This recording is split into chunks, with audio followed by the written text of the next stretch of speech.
এখন ইউটিউবে সব পাওয়া যায়, ঠিক কিনা? মক্কার চত্বরে হুজুর আমাকে দেখলেন, দেখে একজনকে পাঠালেন যে এটা আজহারি না? তো পাশের লোক বললো হ্যাঁ আজহারি। বললো যে হুজুর বললেন যে ডাকো এরে। ডাকার পরে হুজুর দাওয়াত করলেন এইখানে।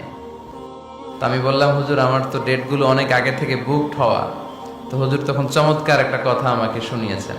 হুজুর বলেছিলেন আনতা তুরিদ ওয়া আনা উরিদ ওয়াল্লাহু ফাআলুল লিমা ইউরিদ।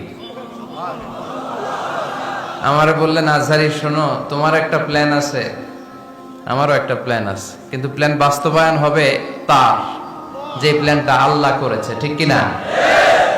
সে আল্লাহর প্ল্যানই বাস্তবায়ন হয়েছে। গত বছর আলহামদুলিল্লাহ আপনাদের খেদমতে কিছু কথা রাখার সুযোগ হয়েছিল। আজকের এই চমৎকার সময়েও আপনাদের খেদমতে আপনাদের সাথে দেখা করার, হুজুরের কাছ থেকে দোয়া নেওয়ার সুযোগ হয়েছে, আলহামদুলিল্লাহ। সবাই পড়ি আলহামদুলিল্লাহ। এই যে সারা রাত জেগেছিলেন, হুজুর যে এখন আপনাদের নিয়ে বসে আছে, আমরা কোরআনের কথা শুনতেছি, আপনাদের ভালো লাগতেছে? ভালো লাগতেছে সবার? মাশাআল্লাহ, তাবারাকাল্লাহ।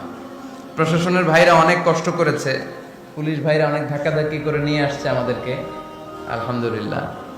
তুমি প্রশাসনের ভাইদেরকে আল্লাহ কবুল করো। মিডিয়ার ভাইরাও সারা রাত জেগেছিল। তোমরা খাইছিলা কিছু? খাইছো? মাশাআল্লাহ, আল্লাহ মিডিয়ার ভাইদেরকে কবুল করো। এই প্রোগ্রামের ইন্তেজামিয়া কমিটিতে যারা আছে হুজুরের নেতৃত্বে 5টা দিন প্রোগ্রাম করা, it's not a simple deal, it's a big deal. এটা তো সহজ ব্যাপার না। এত বড় গ্যাদারিং, লাখো লোকের সমাগম, এটাকে হ্যান্ডেল করা অনেক টাফ। যারাই টাকা দিয়ে, পয়সা দিয়ে, বুদ্ধি দিয়ে, পরামর্শ দিয়ে, দোয়া করে এই প্রোগ্রামকে সফল করেছে, আল্লাহ যেন সবার জন্য প্রোগ্রামটাকে নাজাতের ওয়াসিলা বানায়। আজকে আমরা যা শুনবো আমলের নিয়ত যেন শুনতে পারি, আল্লাহ তুমি তৌফিক দান করো। আপনারা শুনেছেন আমার সময় হচ্ছে 5টা 30 পর্যন্ত, তার মানে আমার হাতে 1 ঘন্টার সময় আছে, এবং আমাকে একটা বিষয় দেয়া হয়েছে, শানে রিসালাত। আল্লাহ রাসূল সাল্লাল্লাহু আলাইহি ইসলামের শান, মান, আল্লাহর হাবিব সাল্লাল্লাহু আলাইহি ইসলামের স্ট্যাটাস, আল্লাহর হাবিব সাল্লাল্লাহু আলাইহি ইসলামের মর্যাদা কতটুকু, এ বিষয়ে আজকে আমরা কোরআনের আলোকে জানবার চেষ্টা করব। আওয়াজ করে সবাই পড়ি ইনশাআল্লাহ। আল্লাহর হাবিব সাল্লাল্লাহু আলাইহি ইসলাম একবার মসজিদে নববীতে ঢুকলেন, ঢুকেই দেখলেন সাহাবারা কথা বলছে। এক সাহাবী বললেন, আমার কাছে তো সবচেয়ে অবাক লাগে যে আল্লাহ তাআলা সর্বপ্রথম যে মানুষকে বানালেন ওনার নাম কি? সবাই পড়েন। তুমি মাটির আদমকে প্রথম সৃষ্টি করিয়া ঘোষণা করিয়া দিলে শ্রেষ্ঠ বলিয়া, তাই তো নূরের ফেরেশতা করে আদমকে সেজদা, ঠিক কিনা? তাই তো নূরের ফেরেশতা করে আদমকে সেজদা, সবার চেয়ে সম্মান দিলে মাটির আদমকে। আল্লাহু আল্লাহু তুমি জাল্লে জালালুহু, শেষ করা তো যায় না গে তোমার গুণগান। আল্লাহু আল্লাহু, সুবহানাল্লাহ পড়েন।